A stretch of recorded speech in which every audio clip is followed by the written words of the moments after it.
conflict. In northern Mali, the country is divided de facto into two. In the Democratic Republic of Congo, 120 armed groups, yet it is the busiest airspace in the continent of Africa. Minerals are being taken away to Europe and America. Central African Republic, the same. Libya, the same. Several months ago, I wrote to the chair of the African Union and to all African heads of state and said, convene a meeting with only one agenda item. What can we do to save Africa from this slide? Only 4 replied. That is the state of the continent of Africa. We must deal with the basic things. We must solve conflict.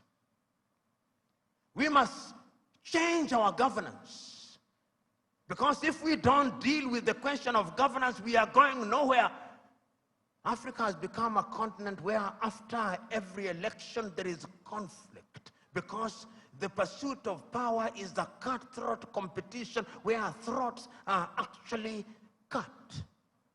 And when the SMO was here and he consulted the oracles, he discovered that we have a problem in that direction. And that the sooner we resolve that, the safer we will be. Africa can rise and Africa will rise. But it's not going to rise by prayer and fasting. We must pray and fast, but it will not happen. Because the last time I checked, even those of you are believers, when Abraham was taken from Ur of the Chaldeans and given Canaan, it was not on a silver platter. He had to fight the Canaanites. He had to fight the Philistines. That is the nature of divine instruction. Go ye and subdue the world by the sweat of thy brow. The kitchen where they make manna was closed. Manna will no longer come. Because you must now make your manna.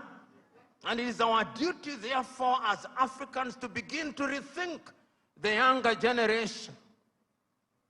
You know, there is a saying in Chichewa in Malawi, that more precious than our children are our children's children. So when we are doing these things, we must remind ourselves that we are doing for this generation and generations yet to be born.